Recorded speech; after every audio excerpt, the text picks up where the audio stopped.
Bueno, buenos días. Entonces, vamos a esperar a que se conecten algunas personas más para poder empezar, ¿sí? Entonces, el día de hoy, ya saben ustedes, toca función de arterias, venas, capilares y linfáticos. Una clase muy bonita, bastante sencilla y muy importante. Entonces, vamos a esperar que se conecten algunas personas más. Mientras tanto, eh, podrán ver acá que vamos a crear un documento para la asistencia, la cual yo hacia el final de la clase, una clase relativamente corta.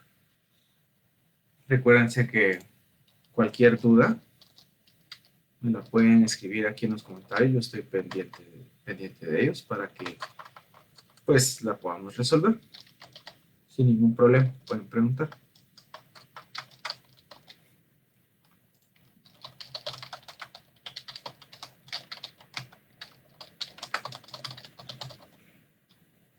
Así que pues vamos a empezar en unos minutitos, solo que se conecten algunas personas más.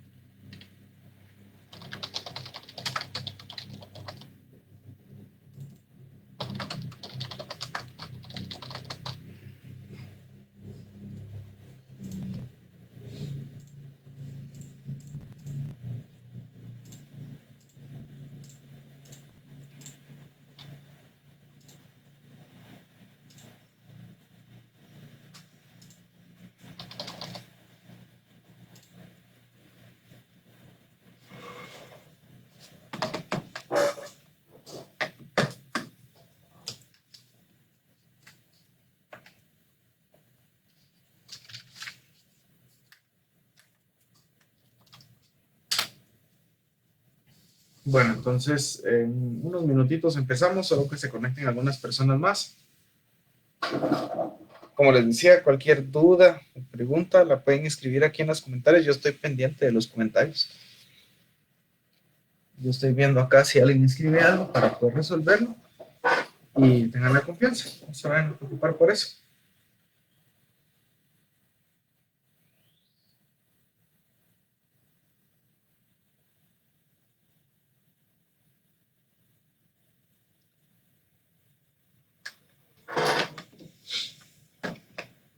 Este es un tema importante porque ustedes verán más adelante que siempre vamos a tener más de algún paciente con presión alta o con presión baja. Puede tener presión alta porque tenga una capacitancia vascular arterial disminuida, por ejemplo, por aterosclerosis y que tenga arterias rígidas con competencia disminuida, eso sube la presión. Podemos tener una persona con presión baja porque haya tenido un sangrado o una diarrea muy profusa, entonces haya perdido la cantidad de líquido que hay en la sangre de las venas, entonces disminuye el retorno venoso y no tiene presión arterial. Podemos tener una persona con un inadecuado intercambio gaseoso en los capilares de los pulmones, como por ejemplo los pacientes con COVID-19. Entonces con ellos también vemos este tema. Podemos tener una persona que tenga un linfoma de Hodgkin, que tenga un quilotórax, y eso al final viene siendo un problema a nivel de los capilares linfáticos. Y entonces cuando ustedes miren que le ponen un tubo intercostal a esa persona, van a ver que sale un líquido lechoso. Entonces ya saben que eso probablemente sea de los linfáticos. Entonces, todos estos temas, todas estas funciones las vamos a ver en muchos casos en distintas enfermedades, independientemente de si se dedican a una rama de la medicina o a otra. Porque, por ejemplo, si alguno de ustedes decide estudiar anestesiología, y es anestesiólogo o anestesióloga, entonces va a ver, disculpen, estoy sirviendo, va a ver que este, de repente le va a tocar llevar a un paciente a sala de operaciones y encargarse de todas sus funciones vitales. Contrario a la creencia popular, ustedes ya verán, el cirujano en sala de operaciones está operando nada más, pero realmente el que se encarga de tener al paciente bien es el anestesiólogo. Entonces, para mantener la presión bien, para que no se muera el paciente, tendrá el doctor que saber todo esto para poder aplicarlo. Doctora, función de las arterias y de las venas para mantener un adecuado retorno venoso, para mantener una adecuada precarga, para mantener una adecuada frecuencia cardíaca, para mantener una adecuada presión arterial en las arterias. Solo para darles un pequeño ejemplo. Puede ser que alguien de ustedes se dedique a la ginecología y obstetricia y van a ver que una de las principales complicaciones de los embarazos son las hipertensiones.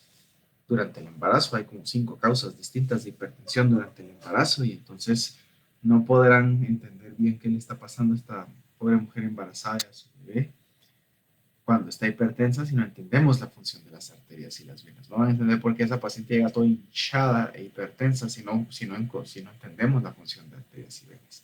Entonces es una clase muy importante y va a tener aplicaciones en muchas cosas de la medicina. Entonces les sugiero que lean bien estos 2 capítulos. Son sencillos, la verdad es que son más sencillos que otros, creo yo. Si les da un poco de miedo o se asustan o no entienden bien todos los cálculos y números, verán que son bastante fáciles. Solo es de saber interpretar qué es lo que dice ahí. Entonces, empecemos.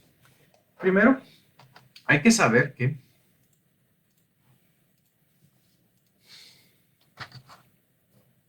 el sistema vascular, el sistema de vasos sanguíneos, es un continuo.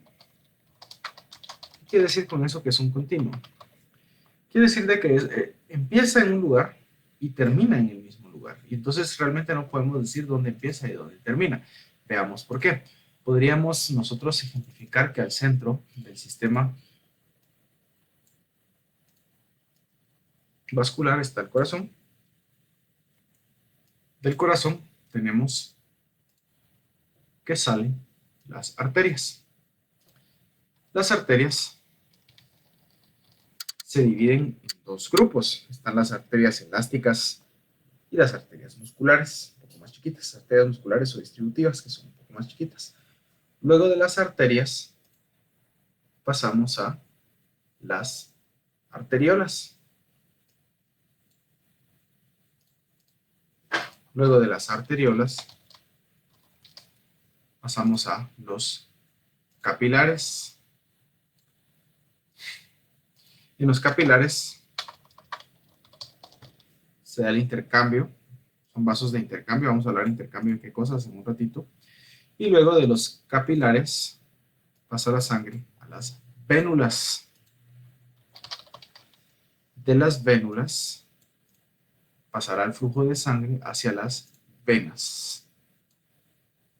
Y luego, desde las venas, regresa al corazón para iniciar de nuevo. ¿Sí? Entonces viene siendo un continuo. No podemos decir bien dónde empieza o dónde termina. ¿Por qué? Pues sí podría alguien decir, bueno, sí es que es obvio que empieza en el corazón. Sí, pero es una parte más del continuo, si nos damos cuenta. Es una parte más por donde debe pasar la sangre, porque también podríamos decir que empiezan los capilares. Perdón. Empiezan los capilares acá. Porque también tiene que pasar por acá, y acá, y acá, y acá, y acá, y acá, y acá. Y cada uno, ahora lo importante de esto es que cada uno de estos vasos, las arterias, las arteriolas, los capilares, las vénulas, las venas, cada uno va a tener propiedades distintas porque cada uno tiene funciones distintas. Entonces cada uno ha evolucionado para mantener su función y por eso tienen distintas características. Acuérdense que el humano es producto de la evolución, entonces pues cada uno ha evolucionado para mantener una de estas características. Entonces empecemos con esto. Empecemos con las arterias. Entonces, si hablamos de las arterias las hay de 2 tipos. Están las más grandes y elásticas. Estas tienen un diámetro de 1 a 1.5 centímetros. Entre estas tenemos, por ejemplo, la aorta torácica, la aorta abdominal, el tronco brachiocefálico. Son arterias muy grandes, muy cercanas al corazón. Como están muy cercanas al corazón, la sangre que el corazón expulsa en cada latido choca con fuerza contra las paredes de estas arterias. Entonces, para que estas arterias puedan acomodarse a ese flujo de sangre a alta presión, son muy elásticas. ¿Sí? Entonces, más o menos lo veríamos así. En el momento que el corazón hace su sístole, en ese momento que hace sístole, la sangre es eyectada hacia la arteria aorta. Pues, asumamos que aquí está la aorta, perdón, asumamos que aquí está la aorta. Entonces la sangre va a salir con mucha presión, con mucha fuerza, y va a ir chocando sobre las paredes de la aorta. Entonces, para que esta arteria aorta pueda acomodar ese gran flujo de sangre, es elástica. Entonces, lo que pasa cuando la sangre choca contra ella es que simplemente se estira para acomodar esa sangre a esa gran presión. Entonces, estos vasos son elásticos, son grandes y todos están cerquita del corazón. Luego tenemos las arterias musculares distributivas. Estas son un poco más chiquitas. Tienen un diámetro de 6 milímetros en promedio.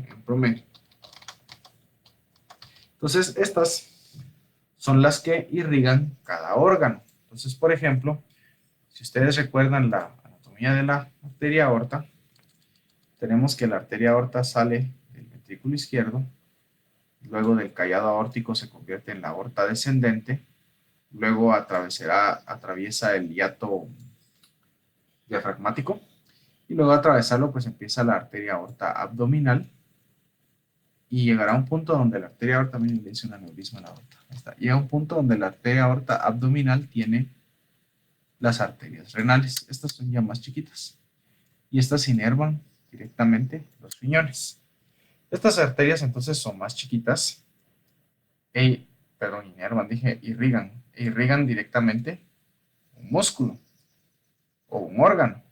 Por lo tanto, como están irrigando un órgano, son conocidas como arterias distributivas porque distribuyen el flujo de sangre hacia los órganos. Y son también conocidas como musculares porque en su pared tienen mucho músculo. Entonces, si nosotros pudiéramos ver una de estas arterias y nosotros la disecáramos y la cortáramos, nosotros veríamos que su tónica media tiene mucho músculo liso. Estas tienen una capacidad entonces muy grande de contraerse y de aumentar la presión. Bueno, luego de las arterias hablábamos de que vienen las arteriolas. Las arteriolas son más chiquitas, tienen un diámetro de 35 micrómetros, más o menos. 35 micrómetros, vamos a escribirlo mejor. Estos son los vasos con más resistencia al flujo sanguíneo de todo el sistema vascular. ¿Por qué son los que tienen más resistencia? ¿Por qué son los vasos con más resistencia al flujo sanguíneo en todo el sistema vascular? Y es porque simplemente terminan en los esfínteres precapilares. ¿Y qué es eso de los esfínteres precapilares? A ver, veamos. Entonces, nosotros podríamos entonces, con base a lo que ya hemos dibujado, decir que una arteria grande se va subdividiendo en cada vez arterias más chiquitas. Entonces, digamos que esta se fue subdividiendo hasta que llegó una arteriola y luego la arteriola terminará en los esfínteres precapilares. Entonces, luego de la arteriola, simplemente lo que hay son los capilares.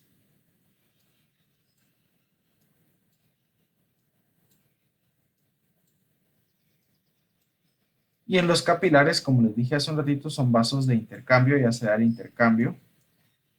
Pero antes de poder entrar la sangre de la arteriola, que es esta que está acá, al capilar, que es este que está acá, tiene que atravesar el esfínter precapilar. El esfínter precapilar es un anillo de músculo liso que abraza el final de la arteriola y el inicio del capilar, y este lo que hace es este esfínter precapilar lo que hace es regular el paso de sangre, regular la presión de sangre que pasa hacia el capilar.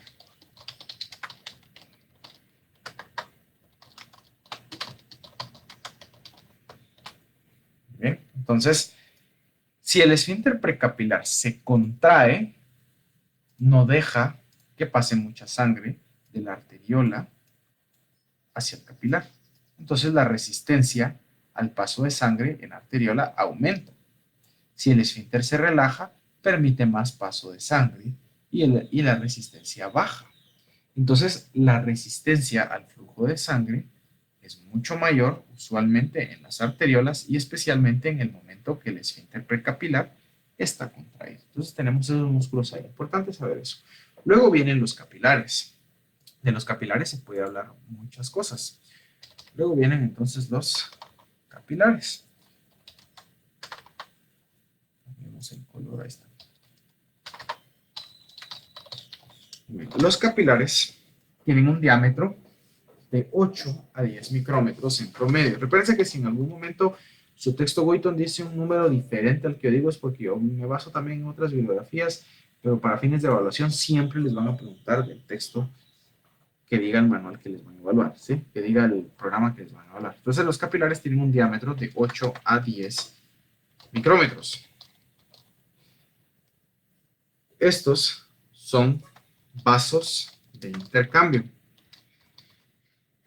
Alguien me decía, ¿por qué se llaman vasos si un vaso es de donde yo tomo agua? Bueno, sí, piénsenlo. Un vaso es un recipiente que tiene líquido. Llega adentro del cuerpo, la sangre es bastante líquida y está adentro de un recipiente que son o las arterias o las venas o los capilares y por lo tanto son conocidas como vasos. O sea, que un vaso no es porque sirva para tomar un líquido, sino porque sirve para contener un líquido, podríamos decir. Entonces, los capilares son vasos de intercambio. Ahora, aquí viene la pregunta. ¿Intercambio de qué? Muy bien, entonces, ¿qué puede intercambiarse en un capilar? Podemos intercambiar agua por ósmosis. Si ustedes se recuerdan, en nuestro primer laboratorio mirábamos que el agua puede moverse a través de las membranas celulares por mecanismos de ósmosis atravesando las acuaporinas. Entonces, pueden intercambiar agua. Pueden intercambiar electrolitos. Nosotros veíamos también en nuestro primer laboratorio que hay mecanismos de transporte a través de la membrana y estos mecanismos de transporte a través de la membrana incluyen el paso de electrolitos, ya sea por gradientes de presión, por gradientes electroquímicos, por difusión facilitada, por transporte activo primario, lo que ustedes quieran. Luego tenemos que también puede intercambiarse nutrientes como azúcares, glucosa, por ejemplo, que sería el azúcar por excelencia, proteínas, que no todos los capilares tienen la capacidad de permitir el paso de proteínas, pero algunos sí. Podríamos también permitir el paso de grasas, aunque también no todos los capilares tienen la capacidad de dejar permitir el paso de grasas, pero algunos sí lo hacen. Otra cosa que puede intercambiarse son desechos y gases. ¿Por qué los digo juntos? Pensémoslo. Yo estoy haciendo ejercicio y entonces estoy corriendo, entonces los músculos de las piernas, cuando un ser humano está corriendo, están consumiendo un montón de oxígeno. Entonces ese oxígeno llega a ese músculo, pasa de las arterias a las arteriolas a los capilares, y entonces el oxígeno llegó a los capilares y pasó hacia el músculo. Muy bien, porque ahí se va el intercambio. Entonces se intercambió oxígeno hacia el músculo. Pero fíjense que cuando hay intercambio estamos hablando de que se mueve en dos vías.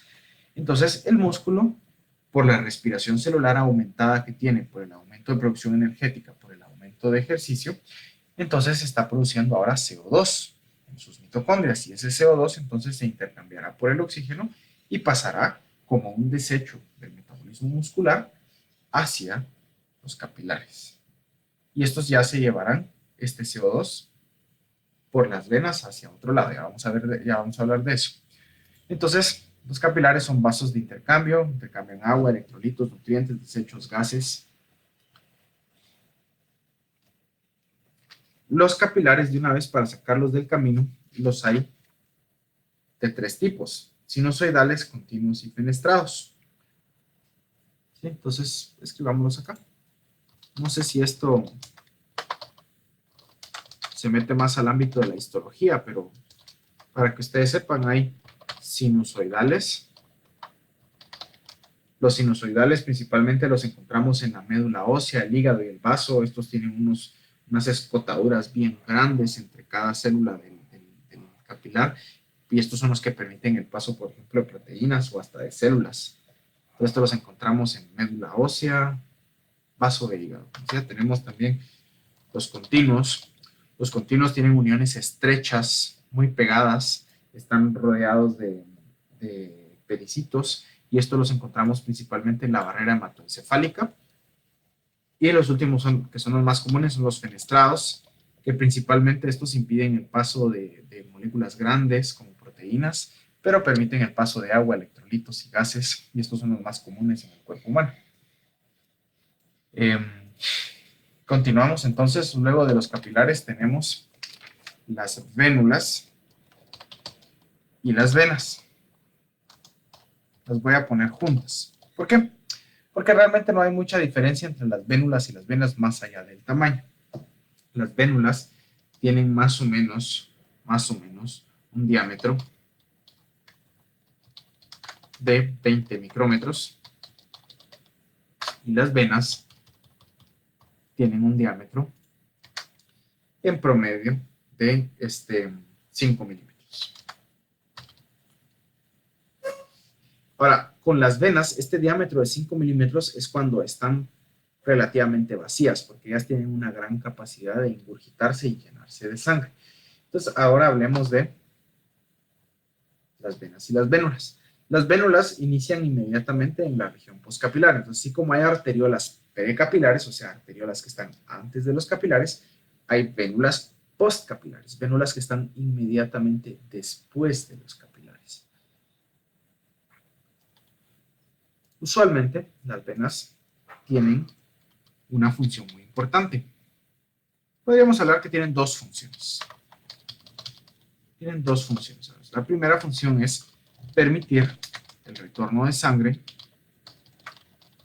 al corazón, por un lado, y B, sirven como reservorio de sangre. ¿Cómo si reservorio? O sea, que ellas guardan sangre, guardan sangre. El cuerpo humano tiene un poquito más de sangre circulando de la que necesita. ¿Por qué? Porque si nosotros aumentamos la demanda metabólica, porque estamos haciendo un ejercicio, estamos corriendo, haciendo fuerzas, entonces aumenta el retorno venoso para que haya más sangre circulante para poder aumentar la entrega de oxígeno y nutrientes a los tejidos para poder mantener el ejercicio. Por eso tenemos una reserva de sangre fisiológica. Tan es así que en las venas está el 70% de la sangre circulante. O sea que, para que vean, solo un 30% está distribuido entre las arterias y los capilares, y el otro 70% está en las venas. Y el otro 70% está en las venas. Entonces tienen reservorio venoso. Ahora hay que hablar de algunas cosas importantes de las venas. Si nosotros pudiéramos ver una vena, la cortamos y la estuviéramos observando, observaríamos que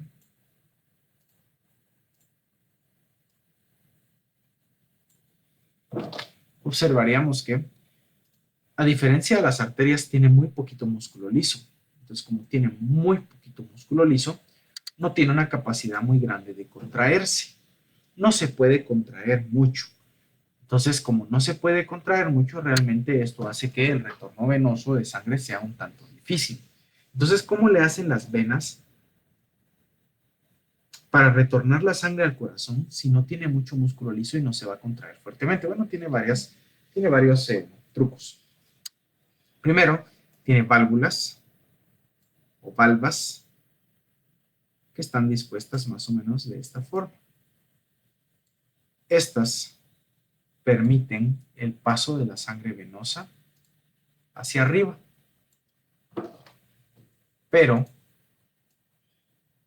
si por algún motivo la sangre deja de fluir hacia arriba y se queda acá quieta, el retorno de sangre por gravedad hacia abajo, por ejemplo, que fueran las venas de las piernas, inmediatamente empuja las válvulas hacia abajo y eso haría que se cierren. Y en el momento que se cierran, no puede regresar la sangre. No puede. Entonces, eso sería el primer mecanismo del que se valen las venas para el retorno de sangre. Las válvulas o valvas. Válvulas venosas, que solo permiten el paso de sangre hacia arriba, más no hacia abajo. El segundo mecanismo que tienen las venas para permitir o para facilitar el retorno de sangre venosa sería el ordeño muscular. El ordeño muscular. Cuando tenemos el ordeño muscular, ¿qué es lo que sucede? Hagan de cuenta que estas son venas de la pierna. Alrededor de la vena habrán, alrededor de la vena hay siempre músculos. Por ejemplo, si estas fueran las venas las venas afenas, alrededor de las afenas en las piernas están los músculos gastrocnemios. Entonces, si la persona contrae los músculos gastrocnemios, la contracción de los músculos gastrocnemios hará una compresión extrínseca de la vena y eso la ordeña, empujando la sangre que está adentro de la vena hacia arriba. Y ese sería el segundo mecanismo por el cual se favorece el retorno venoso. Entonces, ese es conocido como el ordeño muscular. Luego del ordeño muscular, tenemos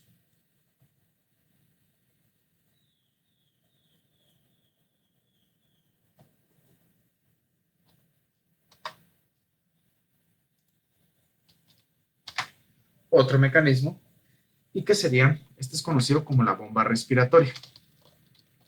Este va a ser un poco más difícil de comprender en este momento para ustedes porque todavía no han llevado la fisiología respiratoria.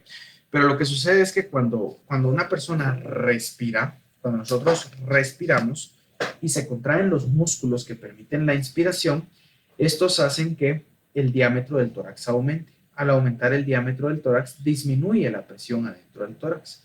Entonces, si la presión adentro del tórax es menor que la presión en las venas de las piernas, por ejemplo, entonces la sangre naturalmente va a fluir del área de mayor presión a la de menor presión. Entonces, cuando inspiramos, la presión adentro del tórax disminuye, esta presión resulta ser menor que la presión de las venas en las piernas y entonces esto favorece que la sangre suba de las venas de las piernas a las venas del tórax, porque la sangre siempre va a fluir de un área de menor presión a un área de mayor presión.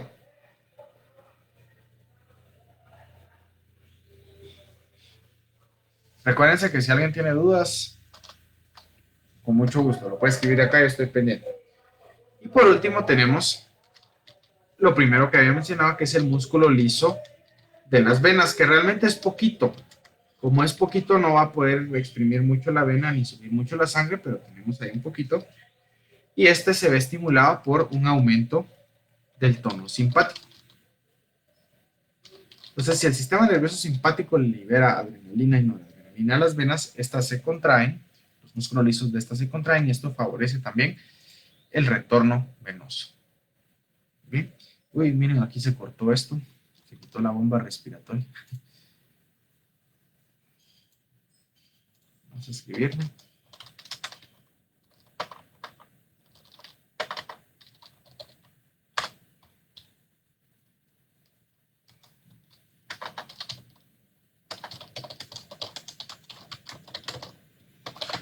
Ahora, todo esto que les estaba hablando de las presiones en los sistemas venosos, entonces nos lleva a tener que hablar forzosamente de las presiones también en el resto del sistema vascular, porque también vamos a encontrar presiones en las arterias, presiones en las capilares, presiones en las venas. Entonces, pues vamos viendo eso de una vez, ¿sí? Empecemos con las arterias. Si ustedes tienen por ahí su texto, vamos a ver, por el cambio de presión en las venas. No, Madeline dice, por el cambio de presión en las venas es por lo que se da la formación de varices. No, no es por cambios de presión, pero qué bueno que lo preguntó porque aquí lo podemos ver en el dibujo, Madeline. Fíjese que si yo tengo acá una vena, entonces hablemos de venas varicosas, que es lo que está preguntando Madeline. Yo tengo aquí una vena. Y esta es la vena de una persona que pasa mucho tiempo parada o sentada, no tiene mayor actividad. Entonces, la sangre no fluye muy rápido hacia arriba, fluye muy despacito. Como fluye muy despacito, se queda mucho tiempo atrapada en los compartimentos que se forman entre las válvulas venosas. Entonces, aquí donde están las válvulas venosas cerradas, siempre va a haber un montón de sangre atrapada. Ese montón de sangre atrapada entonces se queda acá. Eso distiende, este atrapamiento de sangre distiende la vena, entonces ella se distiende. Con el tiempo, ese aumento de peso acá vence y rompe las válvulas. Entonces, como se rompen las válvulas, entonces ahora en vez de tener una vena bonita con sus válvulas que impiden el retorno de sangre hacia abajo y que facilitan el hecho que suba la sangre hacia arriba, entonces ahora tenemos una vena que no tiene válvulas, pero que tiene un montón de sangre venosa aquí atrapada. Eso hace que la vena se hinche, la vena se pone más grande para acomodar más sangre adentro, porque la sangre le cuesta subir. Y entonces, como la sangre le cuesta subir, se queda ahí atrapada. Y entonces eso hace que la vena se ponga grandota y hace que adquiera tortuosidades en sus paredes. Y esto es lo que se ven como venas varicosas, porque se pierde la función de válvulas y se queda mucha sangre aquí atrapada, mucha sangre venosa, y como no hay válvulas, es sangre que le cuesta mucho subir. Esto sucede principalmente en dos lugares, en dos venas del cuerpo. Sucede en las venas de los miembros inferiores, las venas del sistema venoso externo de los miembros inferiores, y en las venas del testículo izquierdo, cuando se forman varicoceles. Y esa es la razón por la que puede haber varices. No sé, Madeline, si eso resuelve su duda.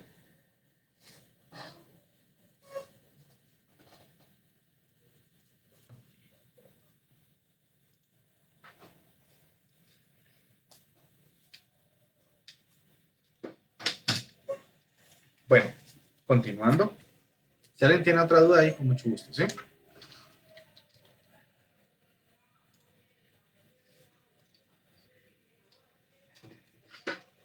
Se lo voy a acomodar aquí todo.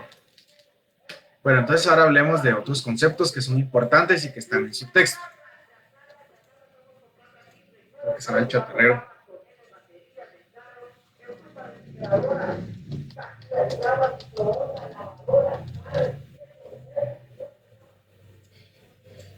Bueno, hablemos de distensibilidad vascular. ¿Qué es esto de la distensibilidad vascular? La distensibilidad vascular es la capacidad que tenga el vaso de aumentar su diámetro para acomodar más volumen.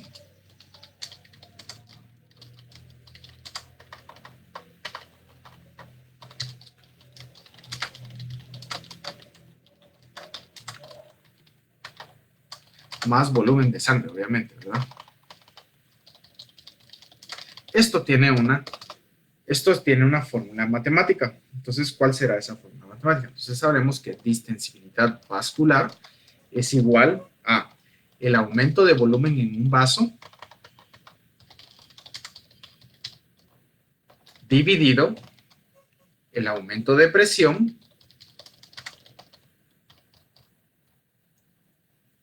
multiplicado por el volumen original. ¿Cómo así? Miremos. Esto es bien sencillo, bien sencillo. Primero, definamos qué es presión.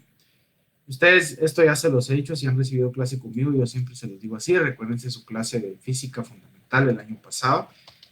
Presión es igual a fuerza dividido área. Bien, en un vaso sanguíneo, entonces, ¿cuál es la presión arterial o la presión de sangre venosa en un vaso sanguíneo?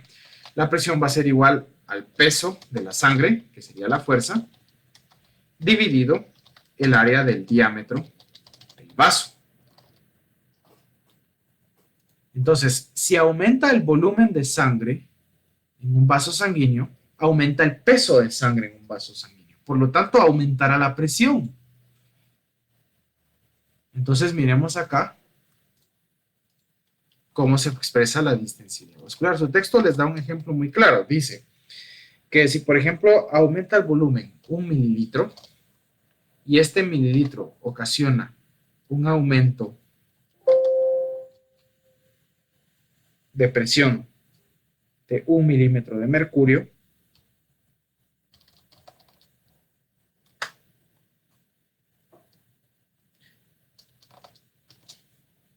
y que el volumen original era 10 mililitros de sangre, entonces si ustedes tienen una calculadora pueden hacer ahí la división.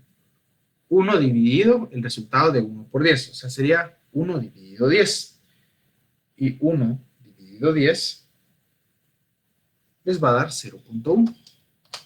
Eso quiere decir que este vaso sanguíneo tendría una distensibilidad vascular de 0.1, realmente no hay dimensional ahí, o incluso por eso lo pueden expresar como una razón que tiene una distensibilidad vascular del 10%. Esto va a ser diferente para cada vaso, o sea, esto va a ser diferente, es diferente en una vena, que en una arteria, que en una vénula, que en una arteriola, que en un capilar, y obviamente si los vasos que tienen la función de reservorio de sangre son las venas, por lo tanto, los vasos con mayor distensibilidad son las venas.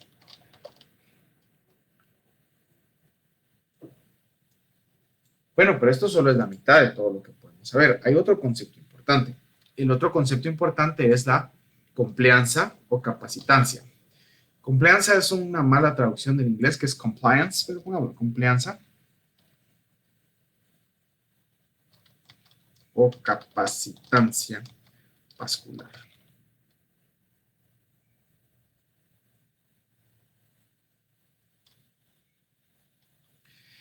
¿Qué es la complianza o capacitancia vascular? Si la distensibilidad es la capacidad del vaso para aumentar su diámetro, para acomodar más volumen de sangre, la complianza o capacitancia es la cantidad de sangre que se puede almacenar en un vaso por cada milímetro de mercurio que aumenta la presión. Si se dan cuenta, son conceptos similares, están muy relacionados uno con el otro y tienen mucha importancia. Ahorita les voy a dar unos ejemplos. Entonces, esto también tiene una fórmula matemática. Complianza vascular, entonces, es igual a la división entre el aumento de volumen dividido el aumento de presión.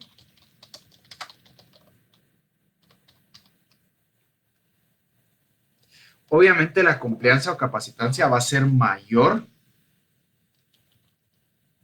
en las venas que en las arterias porque las venas tienen función de reservorio. Entonces hagamos un ejemplo. Siguiendo el mismo ejemplo de las pasadas, si el aumento de volumen es de 1 mililitro y el aumento de presión para 1 mililitro es de 1 milímetro de mercurio, estaríamos hablando que la complianza para este vaso es de 1, o sea, del 100%.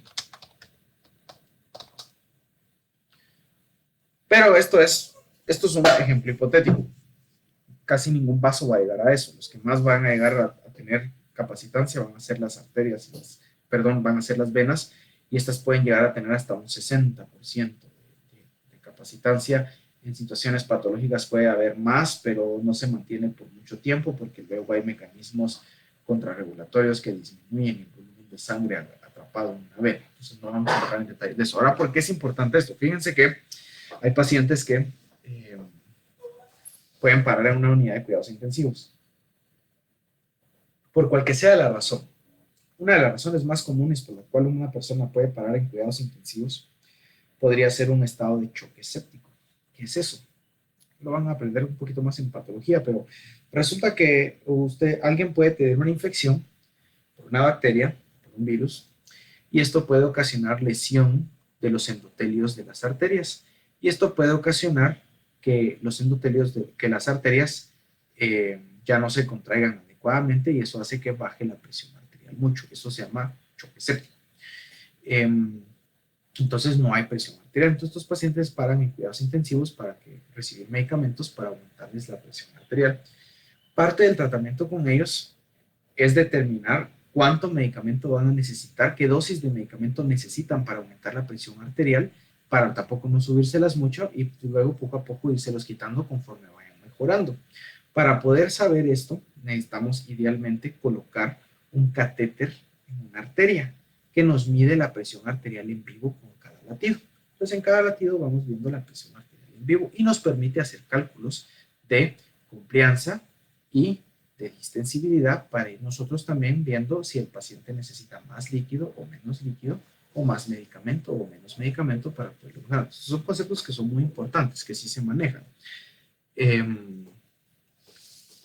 No se preocupen un poco por los conceptos que no son parte de la clase, sí, de choque séptico y las bacterias y eso, pues lo van a aprender en otros cursos, se los prometo.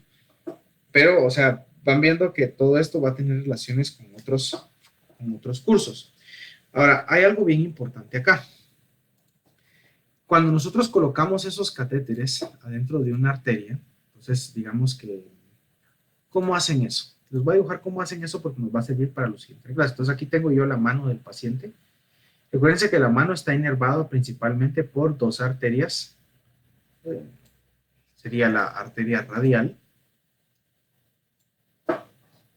que va acá, y la arteria cubital, que va acá. La que cateterizamos es la arteria radial siempre.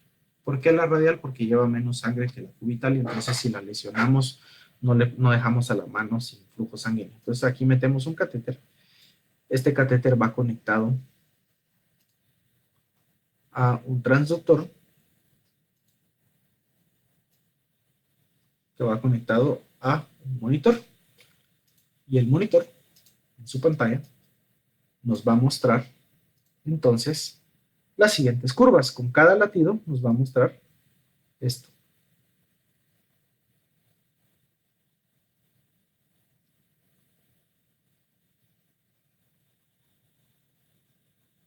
Y acá a la par de eso nos va a poner los numeritos. Y nos va a poner, por ejemplo, 100 sobre 65 y entre paréntesis nos va a poner la presión arterial media, que para esta presión sería de 77 milímetros de mercurio más o menos. Entonces, con cada latido nos va diciendo, nos dibuja, con cada latido nos dibuja esta curva y nos dice estos datos. Y con cada latido este dato puede ir variando, porque la presión va a ser un poco diferente para cada latido del corazón. Ahora, me llama la atención esta curva, porque les digo, la vemos en vivo con esos catéteres y nos sirve entender qué es lo que está pasando. Si tienen ahí su texto, miren la figura 15.3.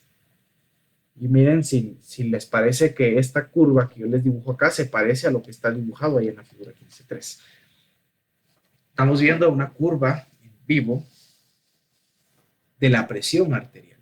Entonces, ¿qué es lo que estamos viendo ahí en vivo en ese paciente y que nuestro texto nos está diciendo que pasa fisiológicamente? Entonces, miramos de que cuando el corazón termina su sístole, empieza entonces a aumentar la presión arterial, perdón, cuando el corazón está terminando la sístole y está empezando la eyección de sangre, entonces vamos a ver que empieza a subir la cantidad de presión en la arteria. ¿Por qué? Porque hay eyección. Cuando está terminando la eyección, disminuye la cantidad de sangre en el corazón hasta que se cierra la válvula aórtica. Cuando se cierra la válvula aórtica, entonces vemos una incisura y luego vemos que cae la presión durante la diástole del corazón. Entonces acá podemos de una vez ir viendo que entre acá y acá tenemos la eyección del corazón. Si recuerdan el ciclo cardíaco, acá está la fase de eyección.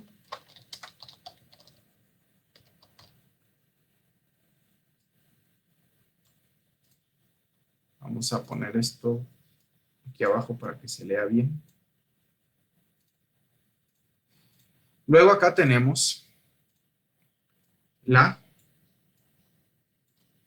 incisura aguda, que realmente esto en otros textos tiene un nombre que se llama la onda dícrota. Onda dícrota. Que Wheaton le dice incisura aguda. Pero en la mayoría de textos la van a encontrar, y especialmente en los de cardiología, lo van a encontrar como la onda dícrota. ¿Y qué representa esto? Es el cierre de válvula aórtica.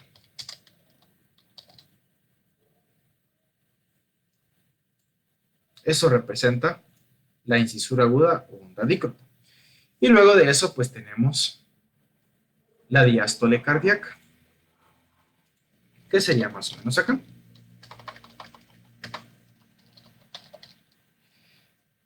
Y pues luego va a iniciar de nuevo la sístole, y más o menos por acá termina la diástole y luego iniciará la sístole y luego viene la eyección y empieza otro ciclo.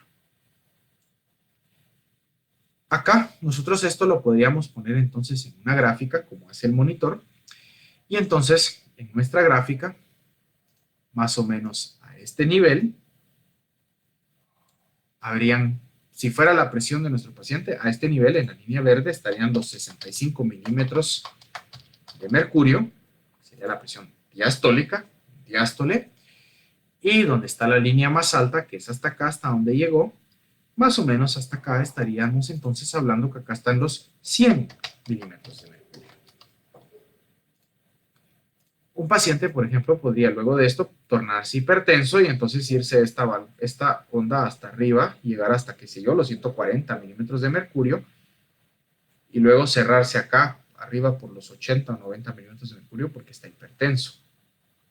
Entonces estaríamos viendo variaciones en la curva. Entonces ya sé, se me está yendo la mano el medicamento para subir la presión arterial, le voy a bajar un poco porque está hipertenso. O me está faltando medicamento, y entonces voy a ver que la curva ahora va a variar de esta manera. Se va a ir para abajo la presión. Entonces ahora voy a tener una sistólica por acá por 70 milímetros de mercurio y una diastólica abajo por acá por los 40 milímetros de mercurio. Para darles ejemplos hipotéticos de qué me sirve, para qué me sirve saber esto, saber interpretar estas gráficas, qué es lo que está pasando en estas gráficas. Tiene mucha importancia, especialmente aquellos de ustedes que vayan a ser pediatras, internistas o anestesiólogos. ¿En qué se diferencia la complianza diferida de la complianza vascular? Dice, a ver, si quiere, continuemos con la clase y voy a llegar a eso en unos momentos, y entonces ahí lo vamos a ir resolviendo, ¿sí? Entonces, hay algunas variaciones de esto. Esto que les dibujo acá es, digamos, acá sería lo fisiológico. Acá estamos hablando de presión alta y acá estamos hablando de presión baja. Bien, estas son algunas variantes, pero su texto nos pone algunas otras variantes. Por ejemplo, nos pone cuando hay arteriosclerosis. Cuando hay arteriosclerosis nos dibuja una, en la figura 15.4, si la tienen ahí, nos dibuja una, si la gráfica normal es esta, perdón, si la gráfica normal es esta, cuando hay arteriosclerosis nos dibuja una gráfica así. Entonces, si se dan cuenta, lo que está viendo es una presión más alta. ¿Por qué hay presión más alta? Entonces, hablemos de un vaso sanguíneo acá. Tengo acá yo una arteria. Y cuando hay arteriosclerosis, lo que sucede es que la arteria tiene placas de colesterol pegadas en sus paredes internas. Entonces, si se dan cuenta, el diámetro del vaso disminuye. Eso es como que si la arteria fuera una manguera, lo que está haciendo esta placa de colesterol acá es como que yo pusiera el dedo frente a la manguera, entonces aumenta la presión. Entonces, como aumenta la presión, vemos que la presión sistólica es mucho más alta. Si acá estábamos a 100, acá estamos a 160, por ejemplo.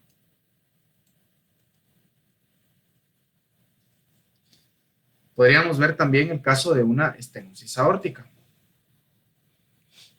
Ojo, porque este es el caso clínico. En el caso de una estenosis aórtica, tenemos una válvula aórtica que está estenosada. ¿Qué quiere decir eso? Que no se abre bien, que está dura y no se abre bien. Entonces, como no se abre bien, hay mucha resistencia a la eyección de sangre desde el corazón. Entonces, la presión va a ser menor. son ondas más chiquitas en estenosis aórtica. Porque la válvula aórtica está dura. Como está dura, no logra estar la sangre en el corazón tan fácil. Entonces tenemos ondas chiquitas. Tendríamos también la curva de una insuficiencia aórtica. Y en la insuficiencia aórtica, al contrario, tenemos una válvula aorta que está toda suave, que sus valvas ya no cierran, la válvula esta ya no cierra. Para fines prácticos es como que no hubiera válvula aórtica en insuficiencia aórtica, y entonces cuando venga la sístole, la sangre va a salir disparada y va a haber una presión sistólica altísima, pero como la válvula aorta no se cierra, al mismo tiempo va a caer abruptamente la sangre hacia abajo. Y no vamos a ver onda dícrota, no va a haber una incisura aguda, no va a haber onda dícrota. ¿Por qué no hay onda dícrota o incisura aguda? Porque la onda dícrota o incisura aguda representa el cierre de la válvula aórtica, y si no hay válvula aórtica, porque esta es muy insuficiente, no podemos ver su cierre, porque no se cierra. Entonces ahí vamos viendo cómo van habiendo diferentes variantes de todo esto.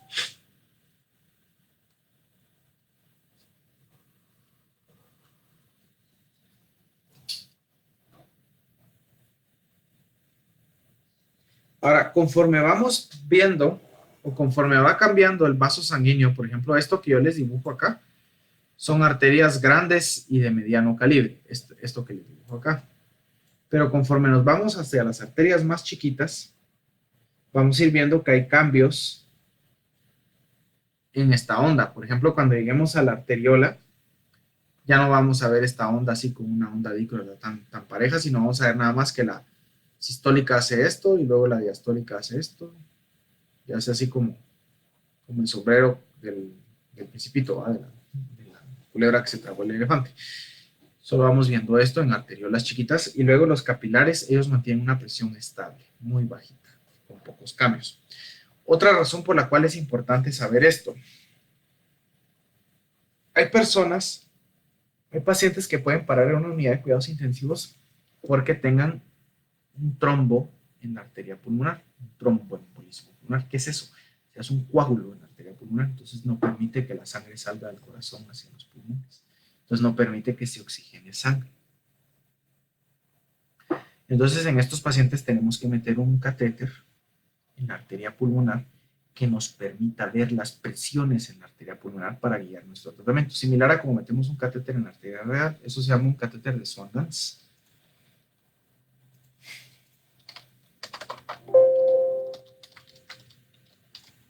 Y la única manera como podemos saber si el catéter de Swan-Ganz está bien colocado es porque vamos a buscar las curvas de presión capilar cuando lo metemos, y hasta que nosotros estemos detectando presión capilar, quiere decir que ya está bien puesto en la arteria pulmonar. Esto no encuentro una manera muy sencilla de explicarlo ahorita, pero si quieren ir a buscarlo, léanlo, es muy interesante y está relacionado con todo esto. Y si no entendemos esto, no vamos a entender nunca qué es un catéter de Swan-Ganz, cómo sirve y para qué funciona. Bueno, muy bien. Esto también se relaciona íntimamente con los sonidos de Korotkov cuando tomamos la presión arterial. Entonces, si vemos acá este gráfico que les hice yo acá, si nosotros vemos acá, digamos, cuando empieza la presión sistólica, viene la onda dícrota, luego viene la presión diastólica. El primer sonido de Korotkov se da acá, cuando la sangre arterial golpea nuestro estetoscopio, cuando logra pasar a través del manguito, el sístole.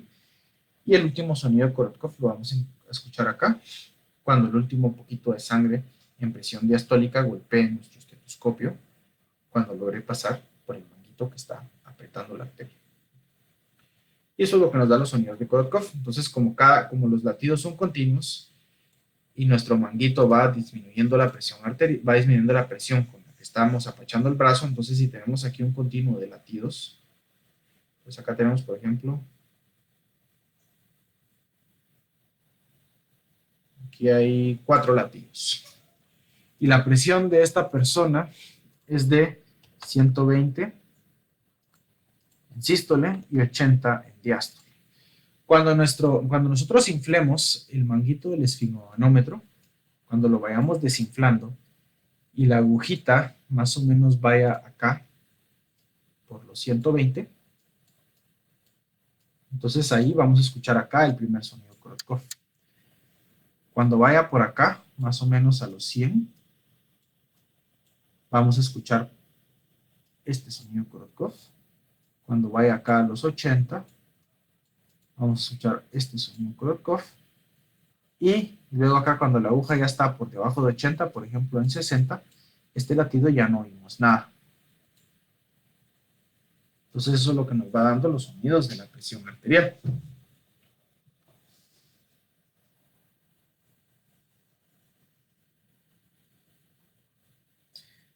Dice Katia Silva, doctor, en la estenosis aórtica tampoco habrá incisura aguda porque la presión aórtica disminuye.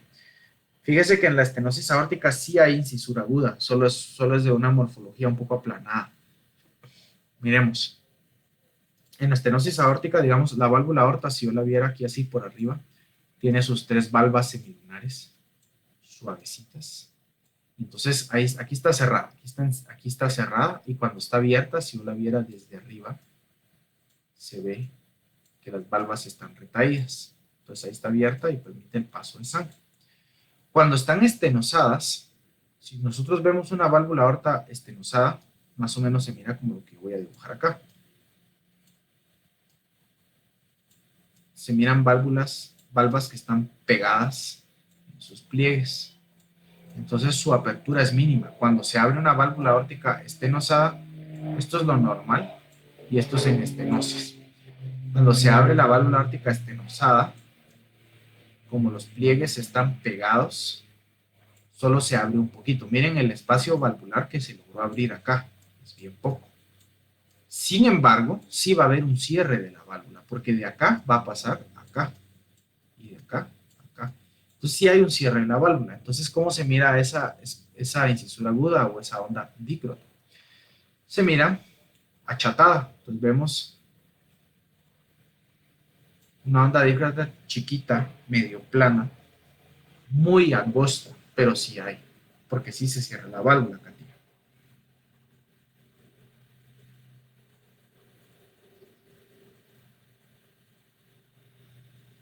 Muy bien, continuamos entonces.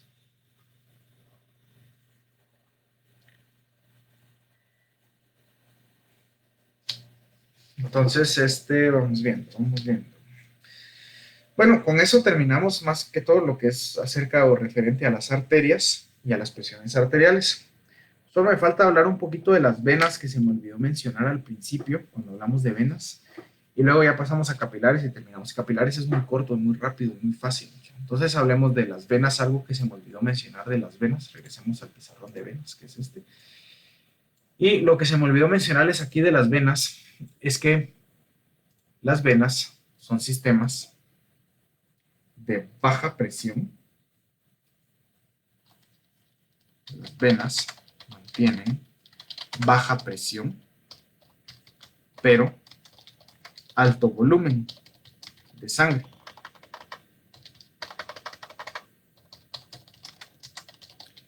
Las arterias, al contrario, serían sistemas de alta presión con poco volumen. Las arterias mantienen presión por la contracción de sus músculos. Las venas, como casi no tienen contracción de músculos, lo único que les da la presión es el peso de la sangre, ¿verdad? Bueno, y entonces,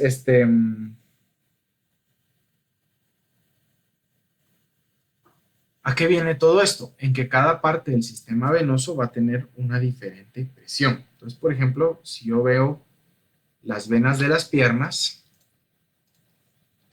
las venas de los miembros inferiores,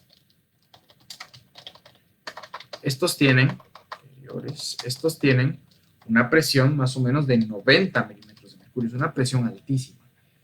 Pensemos por qué es tan alta la presión en los miembros inferiores. Si quieren, los refiero a su figura 1510 para que puedan verla. ¿Por qué es tan alta la presión en los miembros inferiores? Pensemos, lo único que da la presión en las venas es el peso de la sangre. Si la persona está de pie, por gravedad todo el peso y toda la sangre se va a ir hacia abajo. como se van hacia abajo,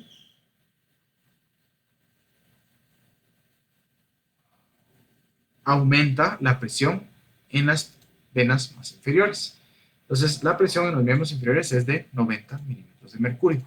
Luego tenemos la presión en las venas más o menos a nivel de la cadera. Aquí va a estar más o menos de más 30 milímetros de mercurio. ¿Por qué? Porque como están siempre más abajo del tórax, pero no tan abajo como la última parte del miembro inferior, entonces siempre la presión es un poco mayor, pero ya es menor a los 90 milímetros de mercurio porque hay menos peso de sangre a ese nivel. Si nos vamos a las venas abdominales, estamos hablando de una presión de 22 milímetros de mercurio.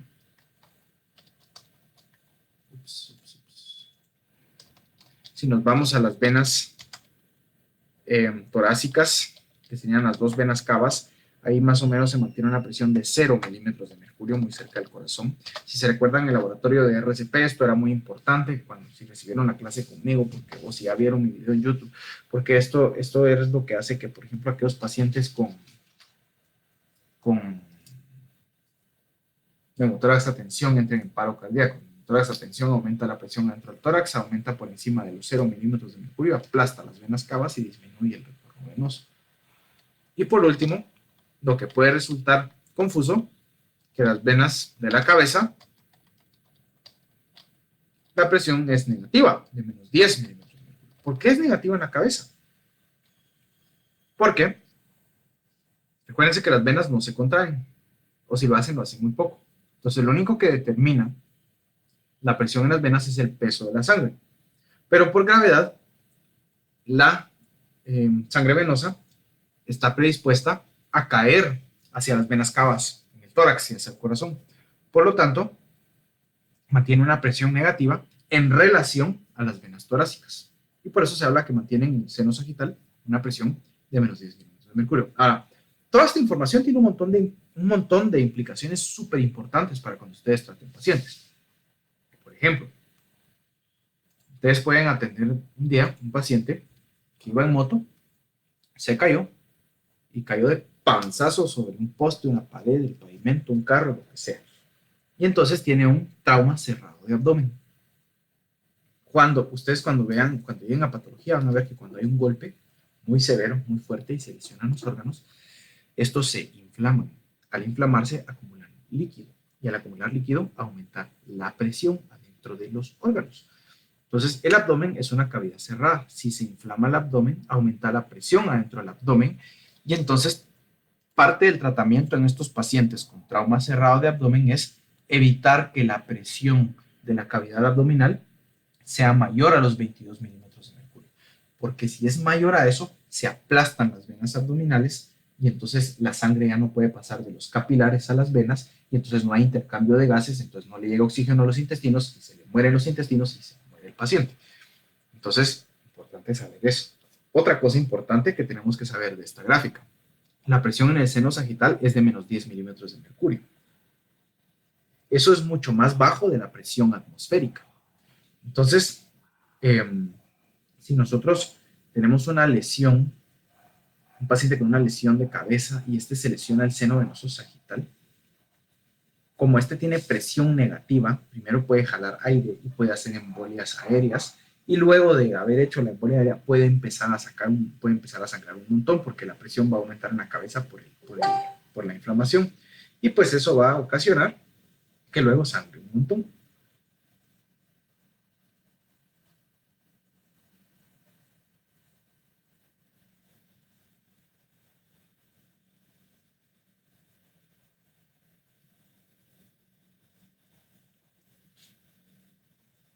Entonces siempre hay datos importantes que ver en cada una de estas gráficas, aunque no lo diga.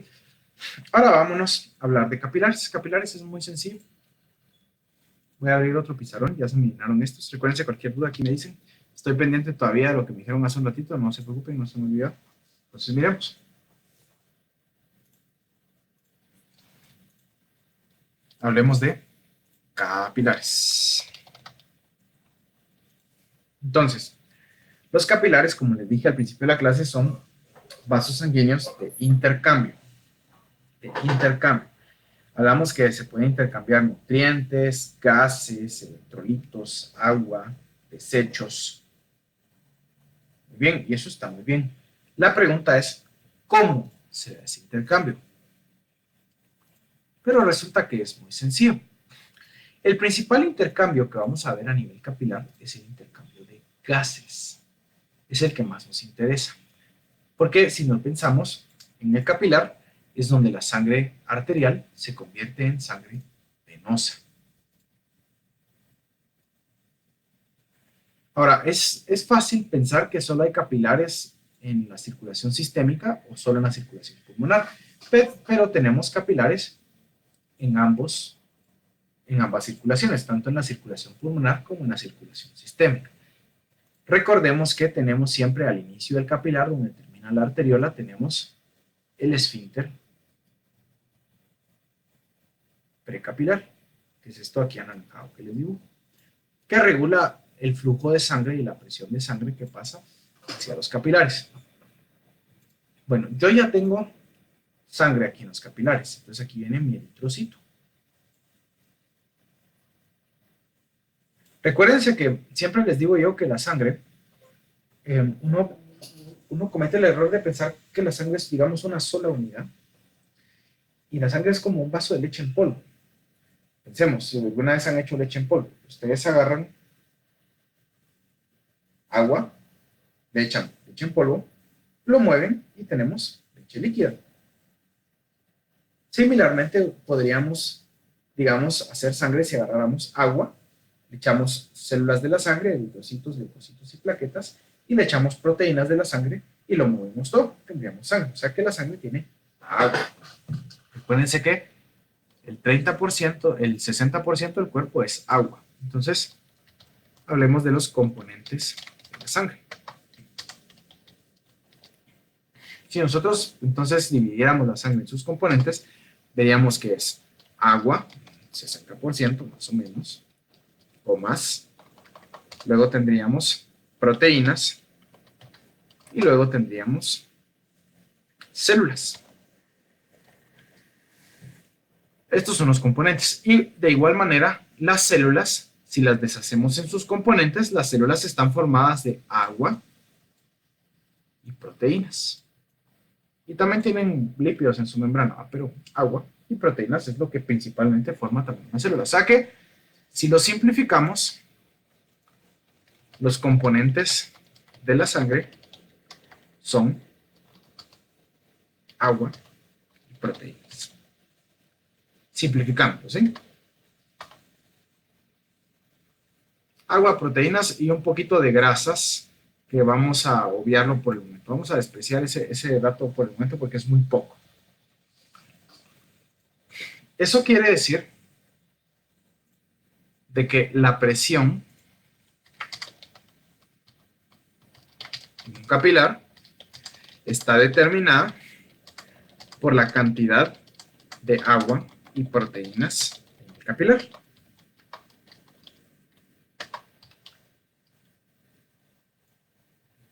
¿Bien? ¿Qué es lo que empuja? ¿Qué es lo que empuja? ¿O cuál es la fuerza que mantiene el intercambio? Pues es la presión. Entonces, la presión capilar es el motor, digamos, por decirlo de algún modo, es el motor del intercambio capilar. Bien. Entonces, esto nos da las fuerzas de Starling. ¿Sí? Esto que les acabo de describir acá, la presión capilar es el motor del intercambio capilar, nos lleva a un concepto que se conoce como fuerzas de Starling. Fuerzas de Starling. ¿Qué es eso de las fuerzas de Starling?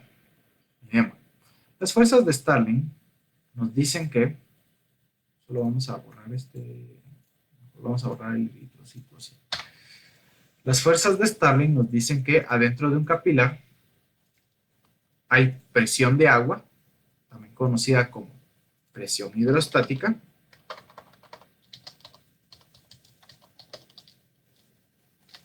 o presión capilar.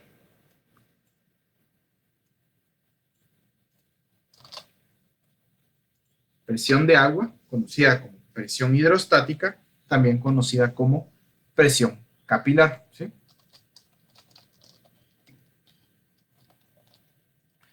Y nos dice también la fuerza de Starling que dentro del capilar hay también presión oncótica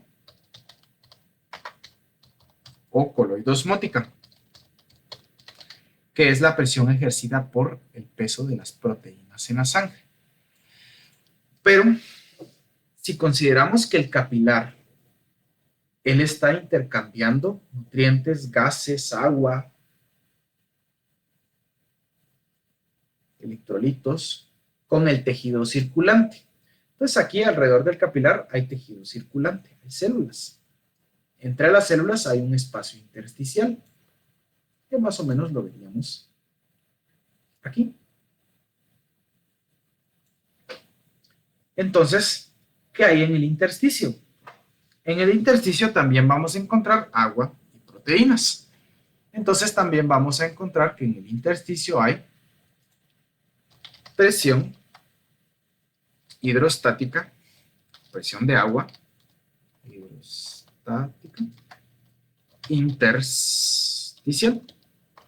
O sea, la presión ejercida por la cantidad de agua en el intersticio. Y a su vez también vamos a encontrar presión coloidosmótica intersticial.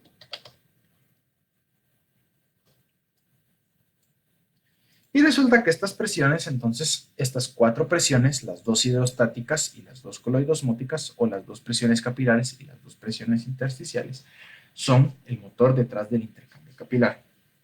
La presión hidrostática favorece que lo que haya adentro del capilar salga hacia el intersticio. Por ejemplo, yo quiero darle oxígeno a este tejido, pues la presión hidrostática favorece la salida de oxígeno o de nutrientes o de cualquier otra cosa hacia el capilar.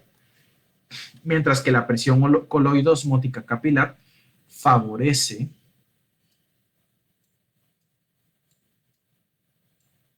que del intersticio pasen solutos o agua hacia el capilar. Entonces, por ejemplo, yo tengo un exceso de agua en el intersticio. Entonces, por una adecuada presión coloidosmótica, ese exceso de agua es absorbido hacia el capilar. Luego tengo la presión intersticial hidrostática, la presión de agua del intersticio. La presión de agua del intersticio favorece que solutos y agua pasen hacia el capilar. Entonces, si yo tengo mucha agua en el intersticio, va a aumentar la presión hidrostática y eso favorecerá que el exceso de agua pase del intersticio hacia el capilar. Y la presión coloidosmótica del intersticio favorece que solutos pasen desde el intersticio, desde el capilar, perdón, hacia el intersticio. Estas son entonces las fuerzas de Starling.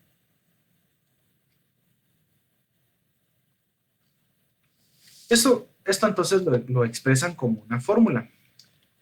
La ponen como presión neta de filtración. Recuérdense que los capilares son vasos de intercambio, o sea, vasos donde se filtran cosas desde la sangre hacia el intersticio y donde se filtran cosas desde el intersticio hasta la sangre. Por eso le ponen presión neta de filtración. Si estas son las cuatro fuerzas de Starling, entonces estas cuatro fuerzas son las que determinan la presión neta de filtración. Entonces la presión neta de filtración es igual a la presión hidrostática capilar,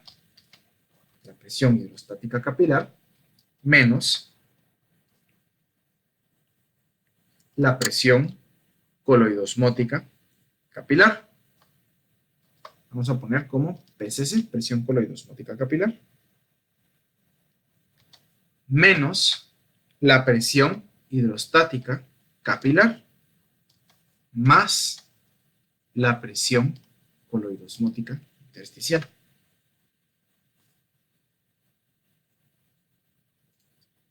Pongamos, agrupemos las positivas y las negativas. La presión neta de filtración, entonces, es igual a la presión hidrostática capilar más la presión coloidosmótica intersticial.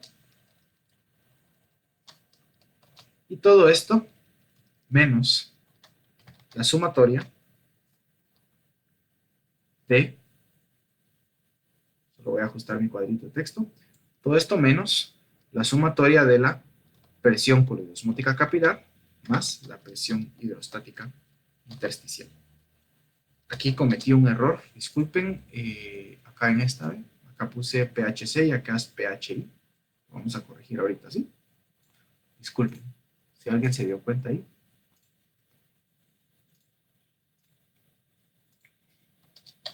Ahí está.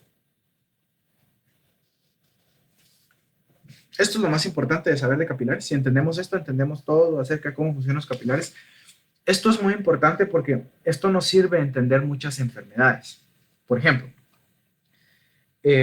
paciente con insuficiencia cardíaca congestiva, como el caso clínico la otra semana, tiene edema de miembros inferiores. ¿Por qué tiene edema de miembros inferiores?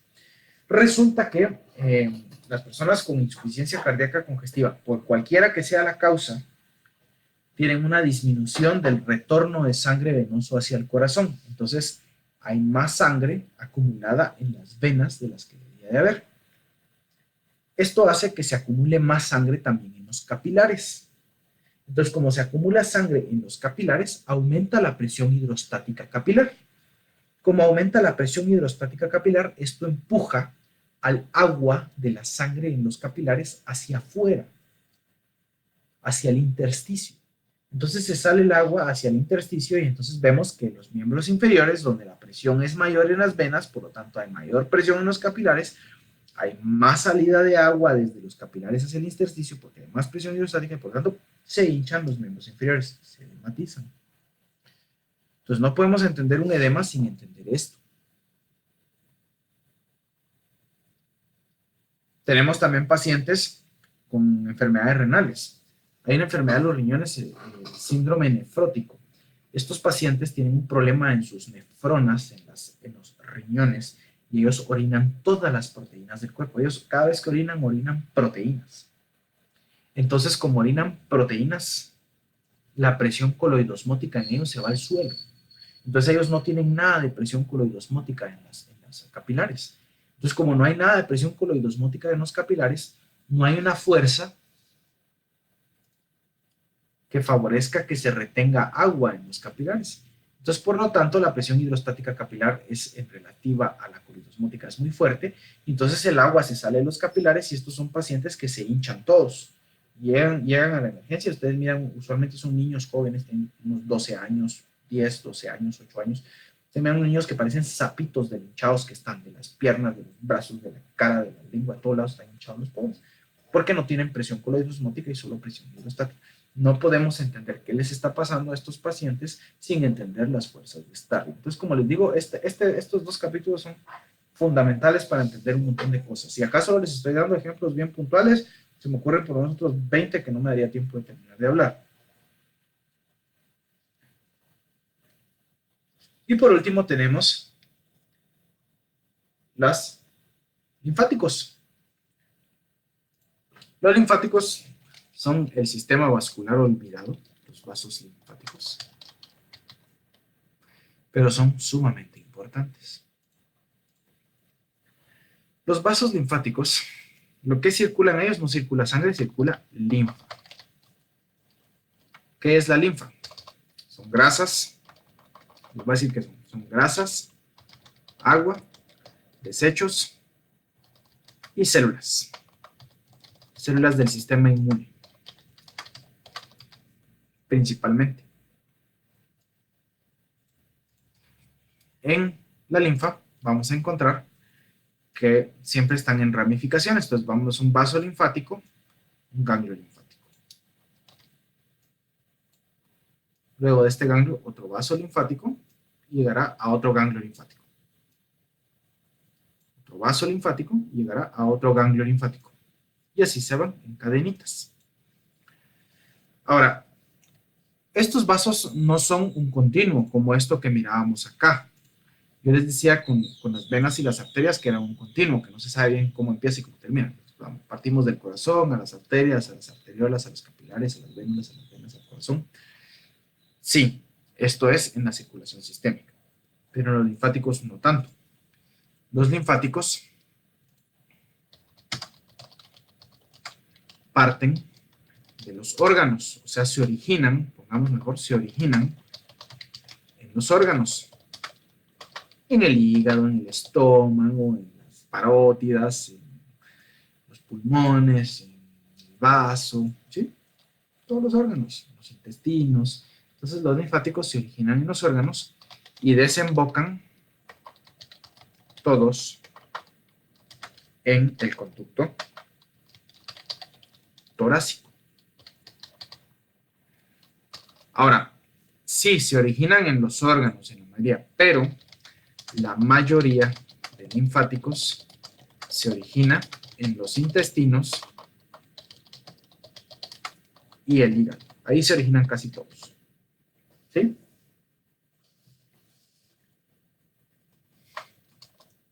La linfa hepática, o sea, la linfa que se origina en el hígado, es rica en proteínas, porque el hígado es un órgano que su principal función es producir proteínas, produce proteínas para cuanta cosa en el cuerpo. Entonces, la linfa hepática es rica en proteínas, mientras que la linfa intestinal es rica en grasas. Importante recordar esto, porque cuando hablemos más adelante de la digestión, se van a recordar de mí que van a leer que se absorben hacia la sangre en el intestino las proteínas y las azúcares. Pero las grasas no. Las grasas se absorben de una manera distinta y pasan a la linfa. Entonces, cuando vayan a comer sus carnitas y sus chicharrones, recuérdense que toda la grasita la van a absorber hacia la linfa. Por eso la linfa intestinal es rica en grasas y la linfa hepática, como el hígado es un órgano que produce proteínas, la linfa hepática es rica en proteínas.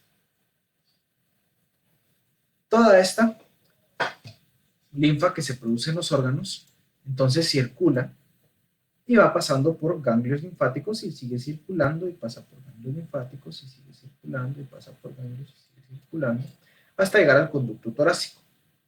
Los ganglios linfáticos vamos a leer de ellos un poquito más cuando veamos el capítulo donde miramos todo acerca de la sangre, cómo está conformada, cuál es su composición, y hablamos de las células del sistema inmune, entonces miramos que algunas residen en los ganglios linfáticos y tienen algunas funciones ahí, pero eso no es el motivo de esta clase. Entonces, ahorita para fines prácticos, como estamos hablando de circulación, la sangre circula por ahí hasta el conducto torácico.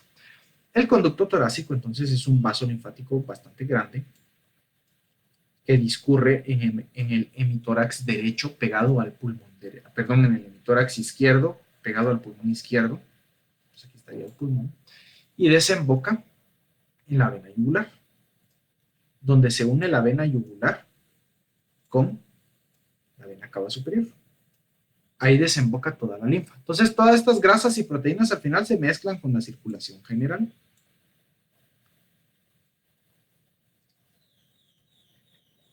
Una función importante de los linfáticos, que hasta el momento no les había dicho, es que el exceso de líquido en los tejidos puede regresarse hacia los capilares y hacia las venas o puede pasar hacia los linfáticos para que los linfáticos lleven el exceso de líquido hacia la circulación sistémica de nuevo.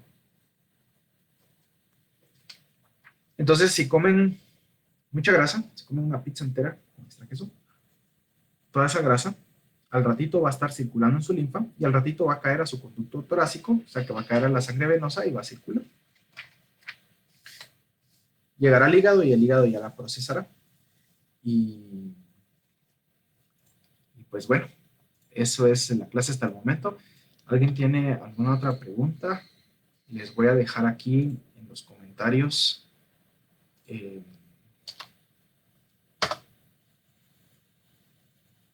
voy a dejar aquí en los comentarios ¿cómo se llama? La asistencia. Cualquier duda aquí me quedo pendiente. Por favor, aunque no estén asignados conmigo, llénenme la asistencia, por favor. A mí me sirve para demostrar mi trabajo nada más. Aunque solo estén de oyentes, sean de otro lado, no me importa.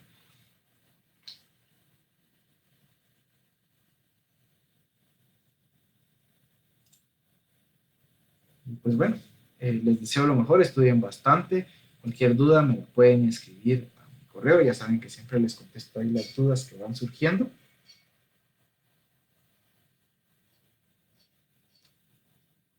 Pues nada más.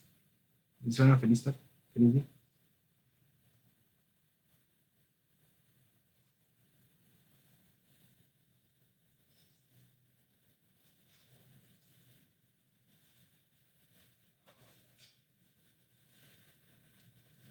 Ah, por cierto, se me olvidaba la pregunta que me hicieron de la distensibilidad diferida. Por si todavía está aquí la persona que preguntó acerca de distensibilidad diferida. ¿Qué es eso de la distensibilidad diferida y cómo se diferencia, o complianza diferida, perdón, de la complianza normal?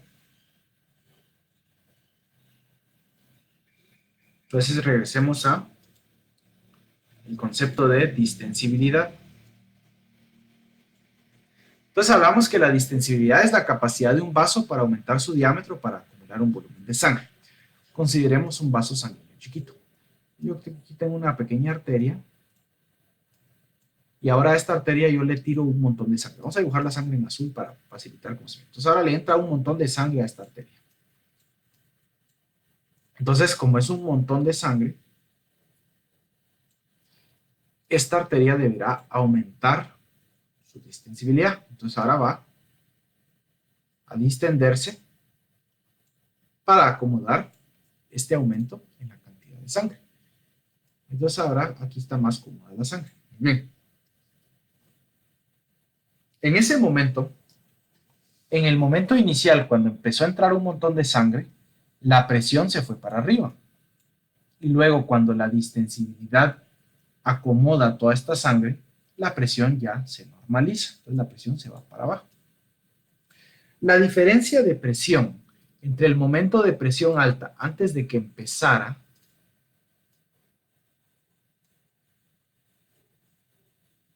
a distenderse el vaso y la presión cuando termina de distenderse el vaso, esta diferencia de presión es conocida como distensibilidad diferida.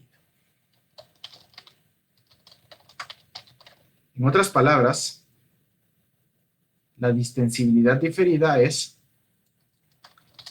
la diferencia de presión en un vaso luego de que éste aumente su diámetro para acomodar un volumen mayor de sangre, simplemente. O sea, se llama distensibilidad diferida porque quiere decir la diferencia de presión según el cambio de distensibilidad. Esa sería la respuesta a su pregunta. Lo siento que lo había olvidado y lo vi acá y no sé. Entonces, Gabriela, esa es la respuesta a su pregunta. Por ahora que no hay más preguntas. Cualquier cosa, recuérdense, me pueden escribir, ahí estoy al tanto. Por favor, llénenme la asistencia, que tengan un feliz día. Estudian bastante para su caso clínico y les deseo lo mejor.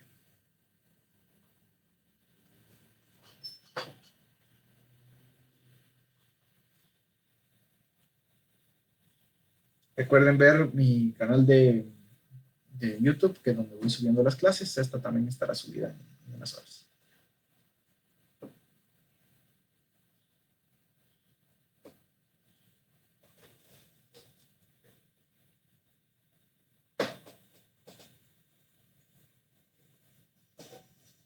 Gracias por sus likes.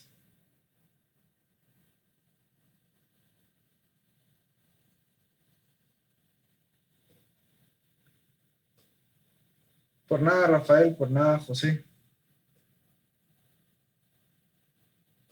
Por nada, Gabriela. Qué bueno que le logré resolver su duda.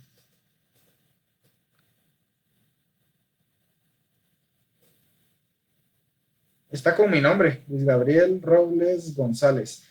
Perdón, González es con Zetas. González. Les voy a pasar el link del canal ahorita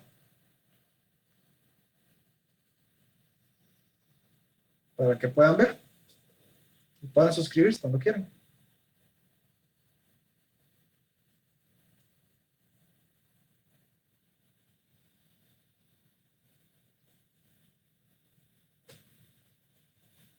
Aquí está el link a uno de mis videos para que puedan entrar al canal.